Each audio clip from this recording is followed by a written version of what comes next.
Hey everyone, and welcome to the Grow of Your Mental Health podcast, hosted by me, Ciro Donadio. We're going to have some real conversations with other guests about men's mental health. You have to be that consistent with your dreams and your goals and your application. Talking about my story and their inspirational stories. My friends, as other males, they're like, no, that's what happens to me. Don't worry, like it's all right. And really, it's a space where I want to empower other men to know they can change and they can really turn their life around. I want you to enjoy these episodes. Stay tuned, it's going to be a powerful journey. Let's go. Hey everyone, and welcome to Grow with Your Mental Health podcast. This is massive for me, and it's really about a space where to inspire men where they're down in the dumps and having inspirational people come on, which this gentleman here, Mr. Anthony Lolli, he's going to talk about his story, and I'm very, very happy to. He's my first guest, and I really, really wanted to come on because he inspired me when I watched him on a documentary about. When did I reach out? About a year and a half ago, was it? About a year? Yeah, that's right. Yeah, that's right. And, yeah, his story is phenomenal. Now, a successful man in his own right, but for me, what really caught my eye was he wanted to change his back end and really change his life around for his family, himself. And he's going to talk about his journey today, and I'm very, very excited. Welcome, Anthony, man. Thank you for coming on, bro. Thank you for having me, man. It's an honor. Thank you. No worries, brother. Let's get into it, man. Can we just talk about your journey, really, and why change for you? What was the big thing, Anthony? Well, I was very successful in all areas of my life except my health. A very successful businessman. Got a lot of press and media attention for my business acumen. I won all sorts of awards. I was in the real estate industry. So I had grown one of the most successful real estate brokerages and franchises. I opened up over 100 locations throughout the United States. And I also wrote a best-selling book and became a public speaker. I did a lot of press and media. I was always on the news and the newspapers. I donated to so many charities. And then obviously I met the right woman. I started a beautiful family. I had all of these things going for me. And obviously, it doesn't come without its highs and lows in entrepreneurship throughout my life. But I learned how to beat all of the lows and stay on consistent highs. And I was able to master all those things, but I wasn't able to master my health. And, after I sold my company, I didn't have any more excuses as to why I didn't have time to get fit. I always use an excuse. I was so busy. I was building a business. I was doing this. And, I had to go out to restaurants to have meetings and stuff. And my wife said, well, what's your excuse now? You sold the company a year ago and all you're doing is just eating and getting more fat, So, I ended up not being able to eat at restaurants or even at home with the kids because I was a negative influence on my own children. My wife wanted to practice good, healthy eating habits with the kids. And here I am eating off the kid menu, mozzarella sticks and cheese fries and all the bad greasy foods. And so there was one moment where we went out to dinner. We were celebrating my daughter, who's a child actor, getting a job, a real big job. And we went out to dinner, and then I was going to eat some cheese fries, and my daughter wanted to eat them. And my wife looked at her and said, don't eat that, you're going to get fat. Now, at the time, my daughter was 2.5, and children really don't know. No. They don't have an extensive vocabulary, so she didn't know what fat meant. So she showed her a video of obesity, about obese people, and it showed that obesity kills. And she said, Daddy, you're fat. I don't want you to die. And it was at that moment that, it was bigger than me because obviously I wasn't going to lose weight for myself. I didn't want to lose weight for my wife or my mom or anybody else that was on my back about it. So I needed something bigger than me. And it was obviously the children. And at that moment when I was woke, so to speak, then everything else started to make sense as to why I needed to lose weight. Cool, man. Solid story, bro. Like we said, we obviously touch into what really made you, obviously, like you said about your purpose was your family and your children. Why do you think you got into that state? What was it for you? It starts off, I was a chubby kid. I was an only child. And so, it's very difficult to monitor and manage children's eating habits, especially back then when you really didn't get a good understanding. In the United States, we're probably one of the most obese countries, and because they're constantly pushing the agenda, the food companies, they put some really good commercials together, like milk does a body good and all these type of things that you're indoctrinated with this stuff. And then also the schools don't help. There's vending machines with snacks in them and all sorts of bad foods and pizza, every corner, especially if you're from Brooklyn, there's a pizzeria or there's a deli or a bagel store. So you have access to all of these things, and then of course, you're not the only one who's chubby. Everybody's starting to suffer from obesity. So it just starts to take on a life of its own, and food is like an addiction. So if you get addicted to food very early and it becomes a part of who you are and your fabric, and then of course there's clothes that you can shop in the Husky store, and they call it Husky department for children. There's ways that here in the States, they adapt and modify and allow you to kind of get fat. Definitely. I think even in England, definitely over the last 10, 15 years, we're massive on takeout now. That weren't the biggest thing. We didn't, growing up, I didn't. I was a bit of a chubby kid. I used to overeat, but it weren't a big thing. Now, if I go down, if I come out of my house on the main road, you're looking at 5, 6 different takeaways, because I suppose it's easy access, Deliveroo, Just Eat, all these things. It's they're massive now. So, like you said, it's easy to be. I suppose it is lazy, isn't it? When you think about it, it's lazy. Can we just touch on, obviously, as I spoke to you before, my big thing is I work with males with mental health struggles, and that can be from well-being, like you said, how we perceive ourselves. And my big thing growing up, I didn't believe in myself, and do you know what? I put myself into a frenzy of insecurity, self-esteem struggles. And when I got to my I did struggle in my childhood, like we do. We have trauma and stuff like that, family deaths, and etc. But I think where I didn't believe in myself, I let it get to a certain age, and I couldn't deal with it anymore, because going out, drinking, all these things were accumulating, and I just got to a place where life weren't fun for me. And unfortunately, like you said, your fire was your daughter saying that, and it got to a place where I was on a journey, and I was definitely starting to stop certain things, but I was mentally I was in a bad place. And unfortunately, my mum passed when I was about 26. Oh, wow. Yeah. And that was it, man. It changed my whole perspective on life. And I was, before, don't get me wrong, I'm from an Italian, my dad's Italian, but my mum's English. And I see how you are, I'm a mummy's boy through and through, bro.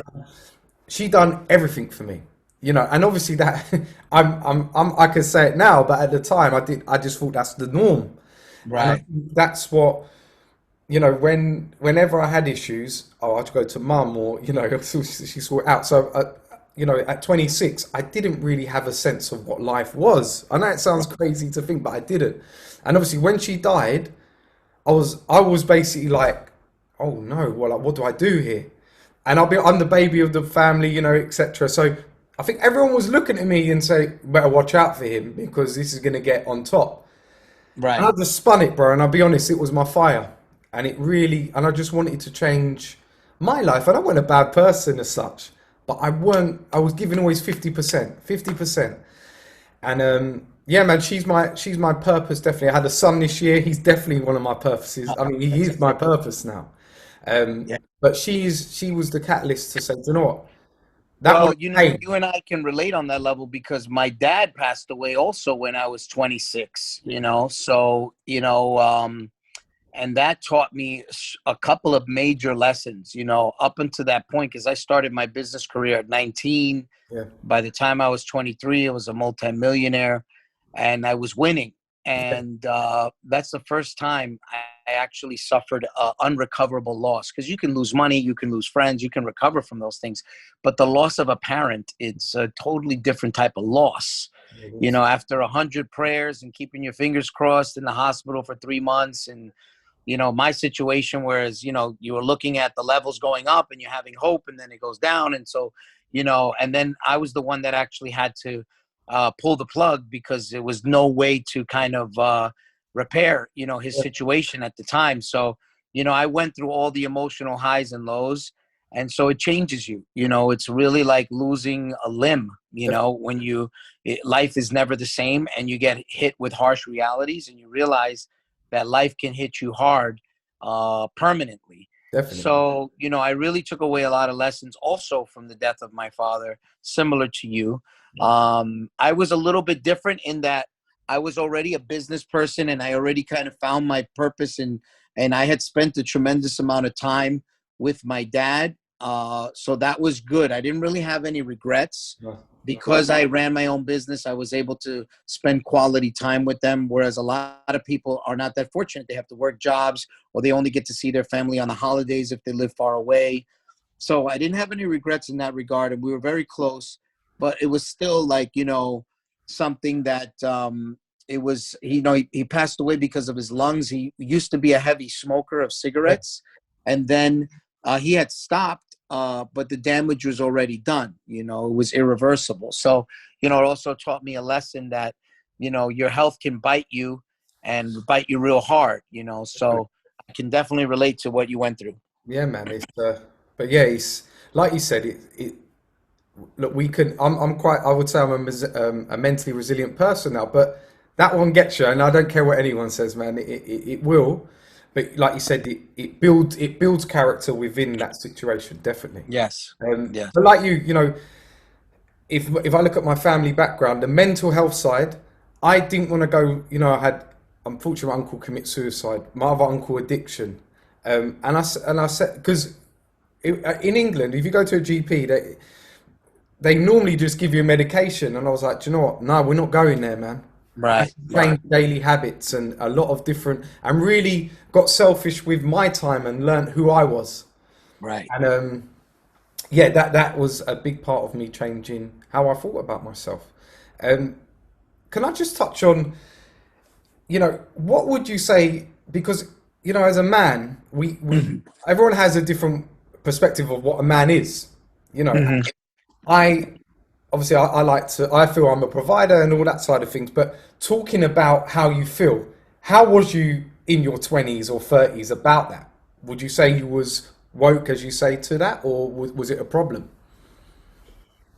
In my 20s and my 30s, I was really focused on business. Business became my strong suit to mask my obesity problem. There were moments in time where I had lost weight, but then it was very hard. It was unsustainable.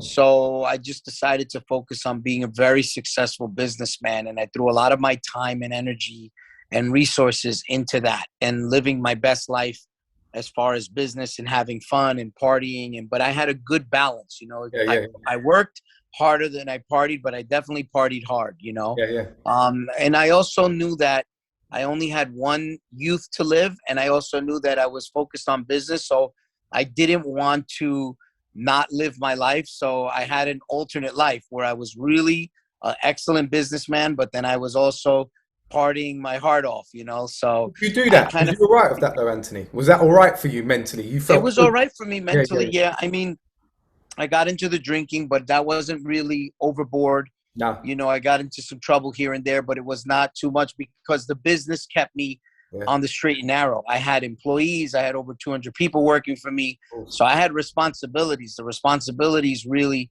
is what kept me, and then eventually, before my dad passed away, I told him to retire, and my mom also. So Amazing. Basically I was supporting them and, and a lot of employees and people. So that kind of kept me on the straight and narrow, having those responsibilities. And also touching success, being able to buy nice cars, nice homes, nice jewelry, nice clothes, obviously hanging out with girls and stuff like that. So you have all these things, and the difference between me and, let's say, a rap star or a rock star is that I had to earn every single dollar. You know what I mean? So it was a little bit different than someone making millions of dollars off for a hot song. So That was basically what kept me on the straight and narrow. But had I not had that type of focus, I don't know where I'd be. Yeah. Um, what was, you know, obviously with your, you know, your weight lost, where you said you yo-yoed a little bit. Why'd you go back? Was it your lifestyle? It was just easy for you to go back into, I'm doing well here. Oh, don't worry about that. This is, I know you. Well, the more I became successful, the less I needed to worry about my physique. Yeah, I used to try to go to the gym. I used to try to keep my physique. And then I remember the time I decided to let go. I had hired this kid, and he was a little bit younger than me, as I was very young. And he came to the office with a sport blazer and blue jeans. The reason why he wore the blazer was to hide his love handles. oh, And at the time, I was wearing like a dress shirt and jeans with no blazer. So yeah, I couldn't let myself get too fat. And then when I saw that, I was like, you know what? Let me try the blazer. Once I tried the blazer on, that was it. I never took the blazers off. That was part of my outfit. So I was able to eat whatever I wanted and mask the fat underneath the blazer before then it got out of hand. yeah, It got out of control. So I remember that moment when I let go very clearly. And I just continued to get nicer clothes, nicer suits, and have it all custom, and then just be very successful. And that was that, kind of like how the rapper Biggie Smalls wore his fat. He was just a really good rapper, and people look past the obesity when you're really good at what you do. That's not how they look at you, and that's why even after losing all this weight, when the documentary came out, because I kind of did it secretly. Nobody knew I was losing weight. I completely disconnected from social media for that whole year. I completely changed my friends, my circle of friends. I brought in new friends. And when the documentary came out, people were like, I didn't realize you were fat. People were like, I didn't realize you were fat. I didn't realize you had a problem with being fat. And yeah, I didn't even look at you as fat. So that's how well I managed it, yeah, yeah. and masked it with success. Definitely. When you touch on something there, and I think that's been a big part of, I say my change in life, your environment, your friends.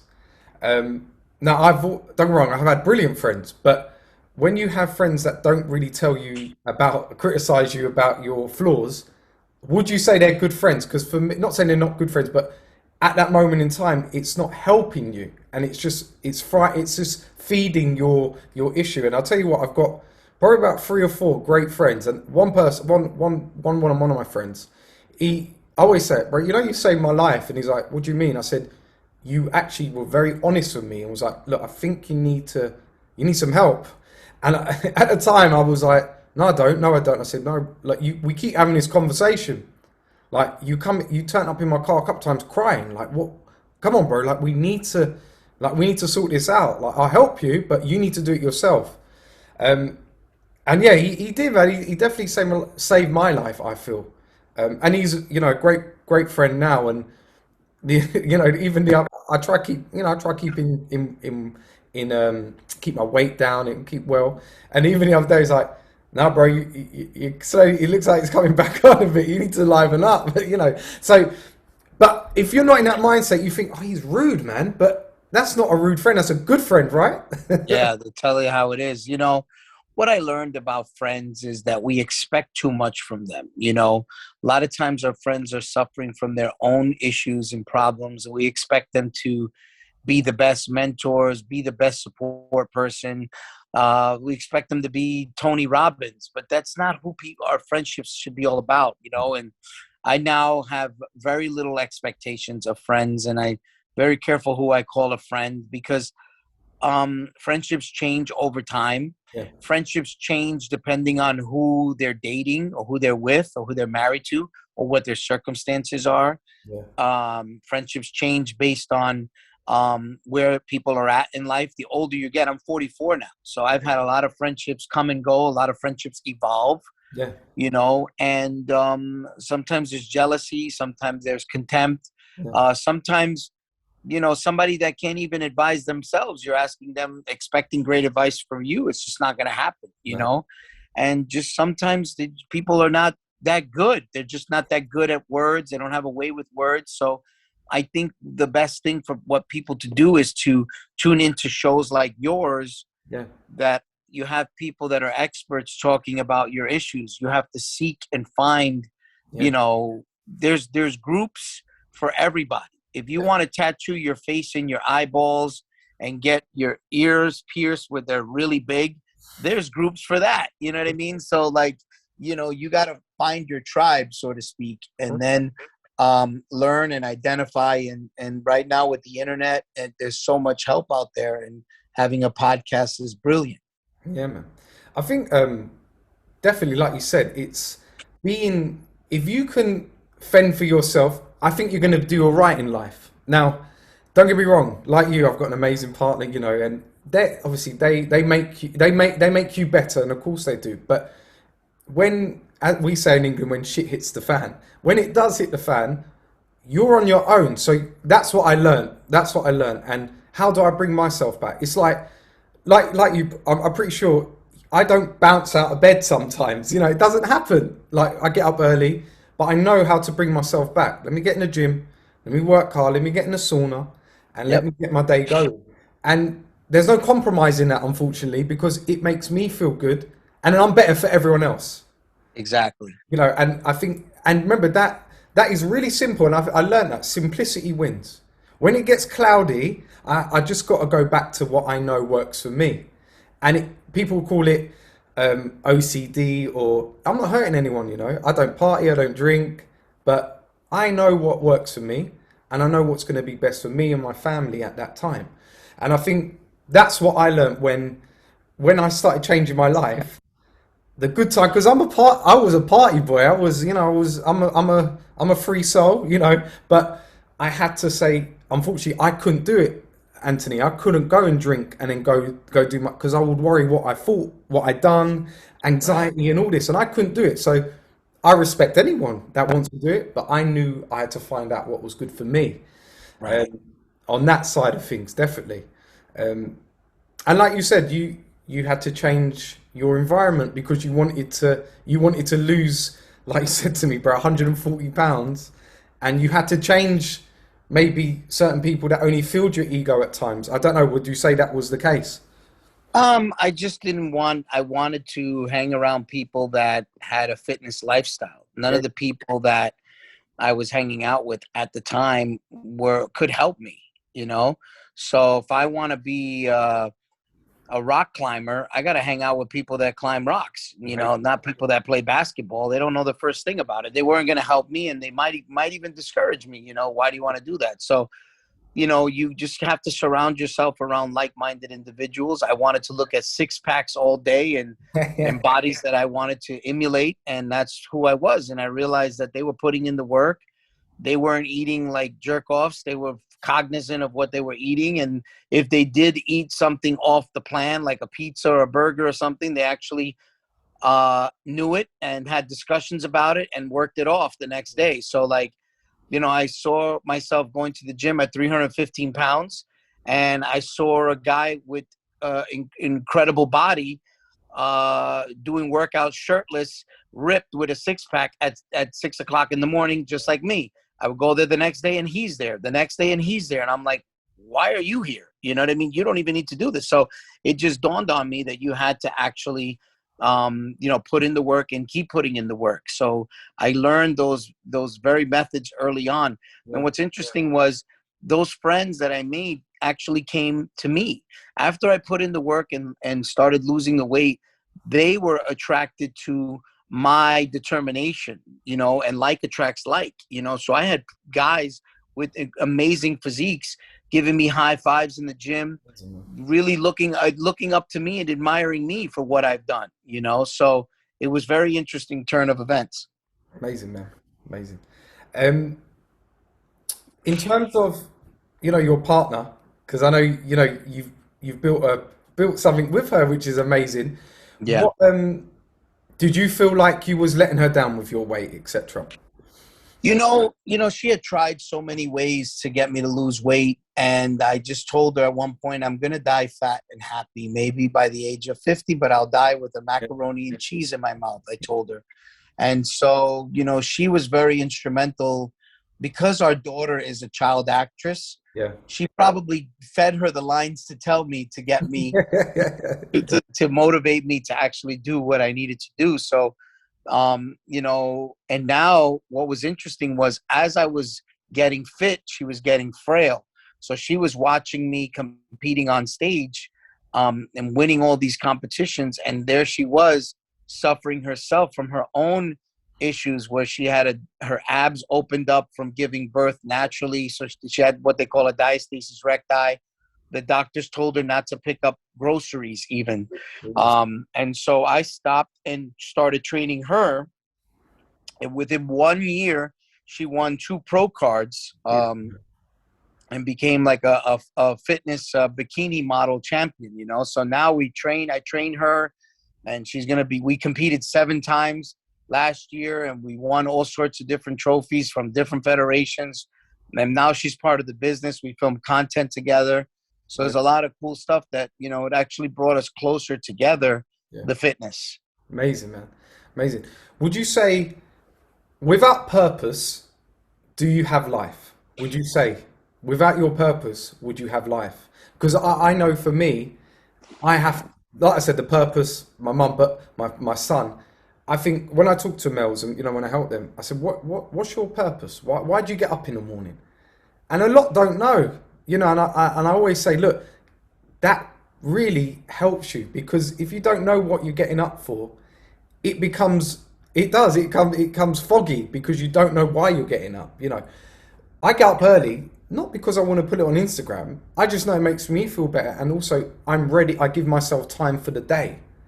Right. But my purpose is I just want to be better. And it helps me, man. I'm like, all right, I know yesterday I could have been better with what I done. Okay, today we're going to go again, and we're going to keep improving and improving. And like you said, you know, when you first lost your weight to now, I'm pretty sure you've improved so much. You know, and it's a journey. But the purpose, you know, you've got to have purpose. Is there any other purpose in your life other than in what you stated, or? Well, right now, you know, we're building a business called Radical Body Transformation. So what I've seen so far from the documentary that's, you know, broken viewership records and won all sorts of awards now, you know, it's changed so many lives, and I've been able to influence people to live a healthier life. And because of this business, now I'm able to help people, like not only inspire people, but give people the tools and provide coaches and provide mentorship and give them a plan and a workout plan and an eating menu. And now I run these challenges now where I'm actually incentivizing people by offering them cash prizes, sometimes $150,000 worth of cash prizes. Like I have this challenge going on right now where we call it the Debut the New You in 2022, where the prize is not only money, not only supplements, not only free coaching, but you could win a $40,000 cosmetic surgery like the one that I got in the documentary for loose skin. So now I've taken all of the excuses that a typical man or woman would have and laid it all out there on a silver platter for somebody who wants to take advantage of it, you know, because I never got paid to lose weight. I had to spend a tremendous amount of money to lose weight. And so now you can actually be incentivized and win prizes and win recognition and even a modeling contract with our clothing line. So like there's a lot, you know, that can give you purpose. Yeah, definitely. That's amazing, man. Amazing. And is that started in January, right? You said? It starts, well, right now we're taking registrants. So anybody who wants to register, they can go to the website, rbtshow.com, and they can register. But if you're watching this past January, it doesn't matter because we have challenges every 3 months. So if somebody wanted to jump in on the next challenge, they could jump in on the next challenge. Just go to the website and see whatever we're promoting at that particular time. But we're always going to have challenges. There's always going to be prizes. The prizes are always greater than the last challenge. So, but the most important thing, we have like a Facebook community group. So people can actually join that for free and they can get mentorship. We have a lot of people that were on the verge of suicide that because of the community group and the support of others, they've talked them off the edge. We have people that we've cured diabetes. so all sorts of different things. People that have lost their homes or lost their children in divorce or been through terrible accidents or lost, loved ones that are in the community group and now found fitness and found peers. Amazing, man. Very strong, man. That's what I'm saying about. That's why I wanted you on this show, because I know it's not solely you just losing weight. It's you helping others and what it can do to inspire. Mhm. Can I ask, because I'm big on it, like setting mini goals. How did you go about changing your life? I know obviously you stated, but what did you put in place first to say, oh, I'm going to reach that goal and then that goal? What would you say you done? Well, on which aspect? On the fitness aspect or the business aspect or the The personal aspect? Your personal side, losing the weight. Sorry, losing the weight. What was Well, the I mean, first thing? the first thing I did, what my wife did was she put a dream board together, a dream board. So you take images of what you want your life to look like. You cut them out of a magazine, or you print them out, or you can put a digital dream board together, and you put all of these images and you superimpose your face on them. And you superimpose yourself, and whether it's a house, whether it's a body, whatever it is, then you figure out and you reverse engineer, how am I going to get there? With fitness, it's probably the only thing that's guaranteed that you can control the results. Nothing else, even a relationship, Yeah, even your children. It's very difficult, even a business venture, to control, because it's reliant on so many other people, so many other factors, right? But fitness is probably the only thing that you can count on yourself. You know what you're putting in your body. yeah, You know what you're putting out in the gym. Those are the two things that you can control. yeah, And as long as you can control that, now, if you can't control that, what do? You need a mentor. You need a yeah. coach. That's what we provide for you, is an accountability partner, somebody that's going to walk you through what exercise you should do, what you should eat, talk you through some of the mind obstacles that you might have, and get you to go to the gym, get you to eat the right foods until you're able to do it on your own. Yeah. No, massive. Okay, like I said, everyone needs help. It doesn't matter how successful your life's going. I'm pretty sure you still ask for help. That's just how life A is. 100%. A Um, 100%. and that was a big thing for me. I needed that help. And I got the tools, and then I had to say, all right, well, I need to start. I need to start really putting this to practice and consistency. I see it every day. I know what you're doing now. You're obviously bulking, and I see, bro, you don't muck around with your food. It's set, and it's people might, oh, that's no. It's because I want to better myself, and I've got a goal. Right. And I Yes. know when I hit my goals, I feel fantastic. No one can't Oh, touch it's amazing. Oh, me. yeah. It's amazing. It's Yeah, amazing. You have to have a strong mindset to stay focused and stay consistent. A lot of people are good starters, but they're bad finishers. yeah, The way to succeed in life is by being consistent, yes, doing the same thing. Now, listen, a drop of water doesn't do anything, no, but a dripping drop of water on a rock will pierce a hole right through that rock. yeah, yeah, yeah. So you have to be that consistent with your dreams and your goals and your application. Definitely. And I think, like I said, that goes through life, isn't it? And don't get me wrong, like certain things, no, you've got to let free, of course, I understand it. But I've seen it since I've been consistent, my life is better. I function better. I'm a happy soul now. And Right. I know how to deal with problems. I wasn't a problem solver before.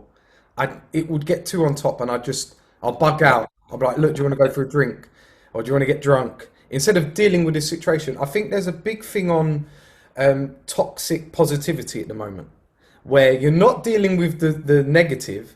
Oh, I'm just going to be really positive. No, you've got to deal with the negative, and then it becomes positive. And I'm really, really big Exactly. on that. Like you said, all right, do you know what? I'm doing so well. Scrap the eating. Let's go be positive in that side of the life. Right.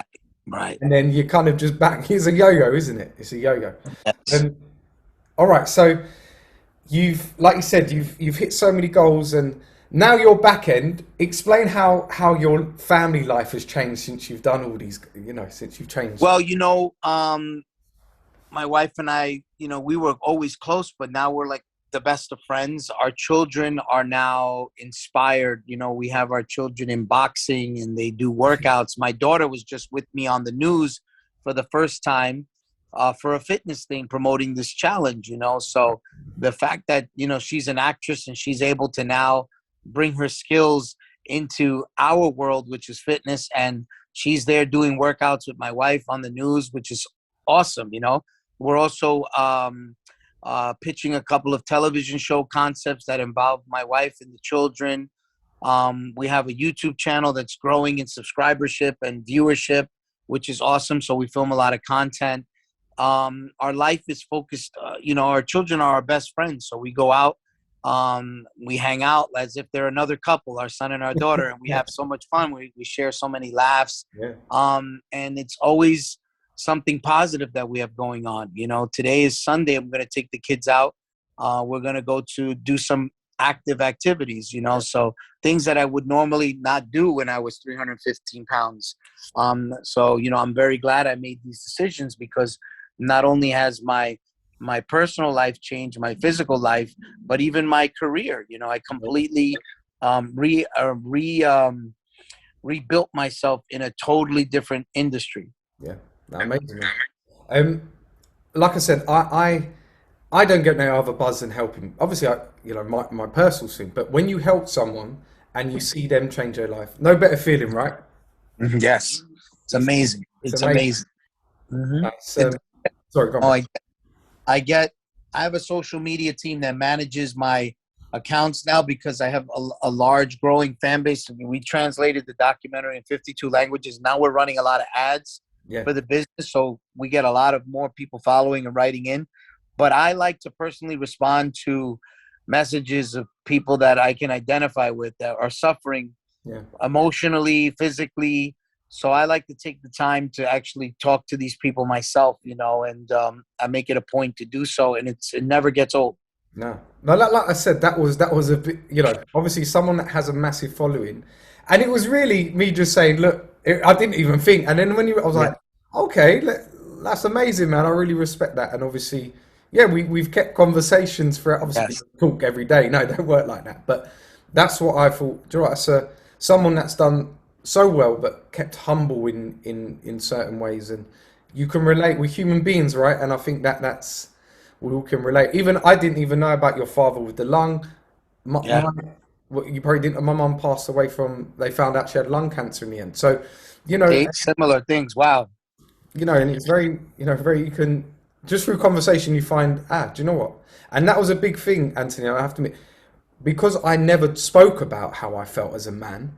When I started talking to my mates, my friends, as other males, they're like, no. That's what happens to me. Don't worry, like it's all right. And that really helped me to have these relatable not obviously I have relatable conversation with women, of course, but you know, we do have this pride thing, don't we? This ego. And when I I never, you know, had these conversations till I was probably like in 27, 28 years of age. Right. It was like, oh, do you know what? No, it's all right. He thinks that it's not embarrassing. That happens, man. Right. Mm-hmm. Yeah. And, like you said, relatable conversations. Yes, I've looked in the mirror and gone, nah, man, like you're putting on a bit of weight. Like sort it out, all the handlebars and stuff like that. Right.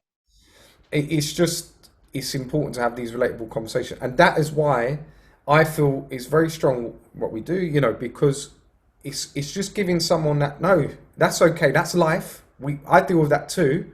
Don't worry about that, but that I'm going to help you with. You know, and having them conversations. Really important. Bro, it's been amazing. Is there anything you can part us with your knowledge that can help just anyone day to day, really? Anything inspirational for us? You can always start over. You know, I erased 41 years of food abuse and physical damage that I did to myself. The body and the mind, you know, the way it was created, it's very resilient. You know, you look at some of these people that are on heroin, that they're near death, and then all of a sudden they kick the habit and now they're doing big things. They look completely healthy. The same thing is for the mind. The mind is a muscle. and you can do the mind and the body, but you definitely have to believe that it's possible. That's the first thing. And what you have to do is surround yourself around like-minded individuals, and you may not have that in your immediate circle. So erase that. Forget about your immediate circle, because that's probably what got you where you're at in the first place. So find new friends online, on social media, listen to podcasts like yours, and watch YouTube videos that are inspirational to you, that'll get you motivated. There's a famous saying: the man with no shoes felt bad for himself until he saw the man with no feet. So if you're suffering with any type of mental or physical issues, you're going to find that many people are, and worse. And when you see that, you're saying, man, you know what? I feel blessed to be in the position I'm in. Let me take advantage of what I can do, because you're breathing, you're thinking, you're able to see. Let's make it happen. So that's one of the most important things, is try to find inspirational content to fill your mind with mind of vitamins. Love that, man. I like that. Mind vitamins. Good, man. Really, really good.